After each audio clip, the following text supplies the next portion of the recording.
Berjumpa lagi dalam permenungan kita edisi Jumat 2 September 2022, Pekan Biasa ke-22.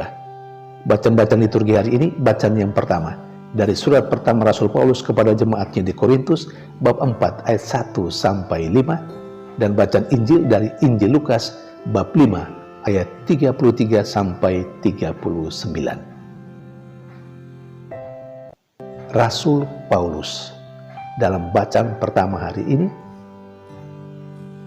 meminta jemaatnya di Korintus untuk tidak cepat menghakimi dirinya.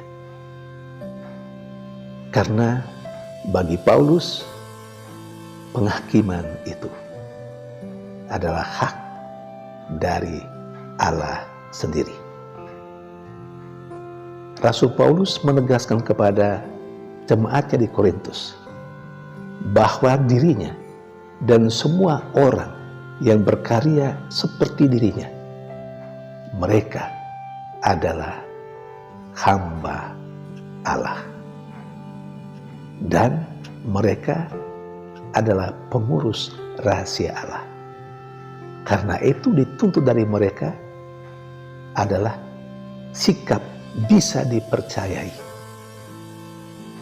Saudari dan saudara terkasih, Paulus menegaskan hal ini karena begitu banyak orang, tentu tidak semua, begitu banyak orang-orang di Korintus yang menilai dan menghakimi dia berkenaan dengan pekerjaan yang dia lakukan. Saudari dan saudara terkasih, bagi Rasul Paulus, penghakiman yang diberikan oleh manusia itu tentu tidak objektif. Dan bahkan tidak saja Rasul Paulus, bukan. Kita juga akan berpikir sama seperti yang dipikirkan oleh Rasul Paulus, bahwa penilaian dan penghakiman yang disampaikan oleh manusia pasti tidak objektif. Karena banyak kali penghakiman atau penilaian manusia itu bergantung atau sangat bergantung pada suka tidak sukanya dia terhadap orang yang dinilainya, yang dihakiminya. Jadi unsur subjektivitas itu sangat kuat. Apalagi si penilai yang memberikan penghakiman juga tidak tahu persis seperti apa yang sesungguhnya ada dalam diri orang-orang yang ia nilai, yang ia hakimi. Ia mungkin atau yang pasti bekerja dalam konteks itu seperti Rasul Paulus yang bekerja untuk kemuliaan Allah, untuk kerajaan Allah, mewartakan sabda Tuhan. Sementara dalam bacaan Injil hari ini bertitik tolak dari pertanyaan orang Farisi kepada Yesus, mengapa murid-muridmu tidak berpuasa sementara murid Yohanes dan murid orang Farisi berpuasa? Yesus menjawab, mungkinkah sahabat-sahabat mempelai itu berpuasa sementara mempelai berada bersama mereka? Ada saatnya ketika mempelai diambil dari mereka, pada saat itulah sahabat-sahabatnya akan berpuasa. Maksud Yesus jelas. Murid-muridnya baru berpuasa ketika anak manusia mempelai itu, Yesus itu, diambil dari mereka. Saudari dan saudara terkasih, kita perlu memahami lebih jauh. Mungkin menjadi bingung kalau kita tidak merenungkan lebih dalam lagi. Sesungguhnya soal puasa itu adalah hal yang biasa dalam agama. Berkenan dengan puasa yang biasa dihayati baik oleh murid Yohanes maupun oleh murid orang Farisi, seperti yang dilaksanakan dalam Perjanjian Lama. Puasa yang dilakukan oleh mereka itu adalah puasa sebagai ungkapan pertobatan. Sekali lagi, puasa sebagai ungkapan pertobatan. Sementara yang Yesus mau bawa, yang Yesus mau ajarkan, yang Yesus mau tegaskan kepada orang Farisi, ahli Taurat, atau siapapun yang saat itu berada bersamanya, terutama orang Farisi yang bertanya kepada Yesus tentang mengapa para murid Yesus tidak berpuasa. Yesus sesungguhnya mau memberi pemahaman yang baru dan arti yang baru tentang puasa itu sendiri. Sekali lagi, puasa dalam perjanjian lama pada umumnya adalah puasa sebagai ungkapan pertobatan. Sementara puasa yang diajarkan oleh Yesus lain. Artinya adalah hal yang baru. Nah, karena itu adalah hal yang baru, maka hal yang baru itu tidak bisa disimpan dalam kantong yang lama. Hal yang baru harus disimpan dalam kantong yang baru. Itu dengan sangat bagus diuraikan oleh Yesus dalam bacaan Injil hari ini juga. Anggur yang baru harus disimpan di dalam kantong yang baru. Saudari dan saudara terkasih, apa sih yang baru berkenan dengan puasa yang menjadi persoalan? Puasa yang mau diajarkan oleh Yesus adalah upaya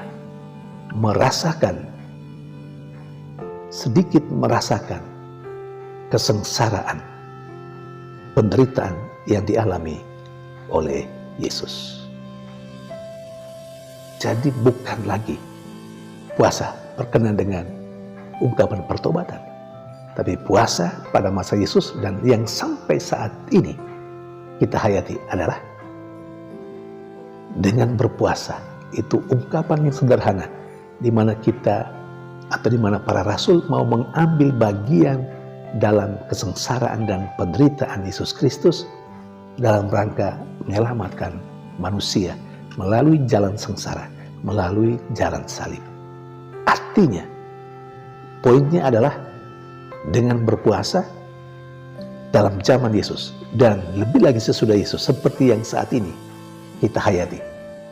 Dengan puasa itu pertama-tama tidak soal makan dan minum, tidak soal bagaimana saya menahan lapar, tetapi lebih jauh dari itu, bagaimana saya dengan tidak makan yang saya sukai, dengan tidak menikmati apa yang saya senangi, saya sebenarnya sedikit merasakan penderitaan dan kesulitan dalam hidup saya.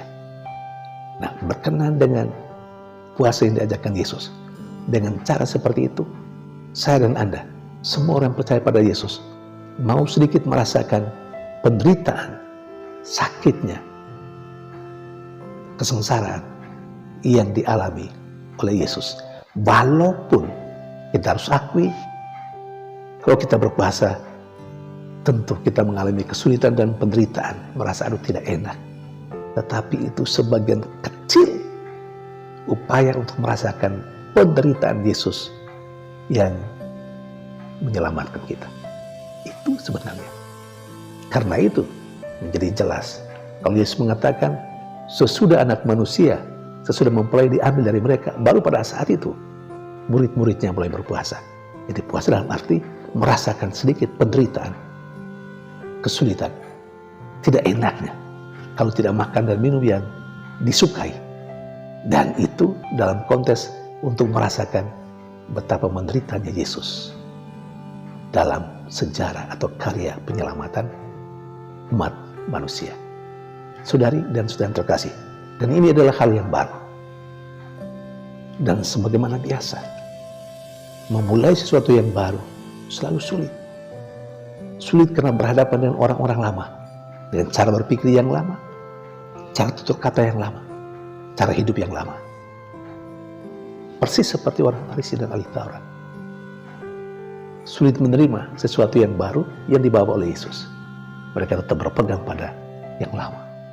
Yang lama. Yang lama begini. Yang dulu begini. Kita mungkin pernah mengalami dalam keseharian kita sebagai orang Katolik, bukan? Dalam lingkungan, dalam wilayah, dalam paroki. Ketika memulai sesuatu yang baru, orang selalu sulit.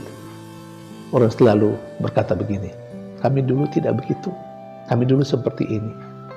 Selalu. Maka membuat pembaharuan untuk hal yang baik pun sangat sulit, sangat sulit. Tapi maju terus. Demi sesuatu yang baik untuk hari esok, kehidupan umat beriman. Jalan. Untuk sesuatu yang baru, yang baik untuk kehidupan berlingkungan, berwilayah, bermasyarakat, berparoki. Jalan. Saudari dan saudara terkasih, itu tantangan. Semoga Tuhan memberikan kekuatan kepada kita untuk berani keluar dari zona aman. Harus berusaha untuk melaksanakan sesuatu yang baru, tentu bukan demi diri sendiri, demi kebaikan banyak umat, demi kemajuan paroki, lingkungan, wilayah, seksi, bahkan kelompok kategorial. Semoga Tuhan menolong kita untuk memulai yang baru. Bagi kita yang selalu, yang lama begini, kami begini dulu, biarlah Tuhan memberikan kekuatan, rahmat yang cukup, sehingga mampu menerima juga ada perubahan kalau untuk kebaikan bersama. Saudari dan saudara yang terkasih, hari ini Jumat pertama dalam bulan September. Seperti biasa, kita selalu berdoa, berdevosi kepada hadirat Kudus Yesus. Dan doa yang sangat menarik, jadikanlah hati kami seperti hatimu. Itu doa yang sering kita ucapkan di hadapan hati terkudus Yesus dalam sakramen Maha Kudus. Jadikanlah hati kami seperti hatimu. Ketika hati kita menjadi seperti hati Yesus, kita tidak akan menghakimi dan menilai orang secara subjektif. Ketika hati kita menjadi seperti hati Yesus, kita pun akan mampu menerima sesuatu yang baru, kalau itu memang untuk kebaikan bersama dan kemajuan untuk hari esok. Tuhan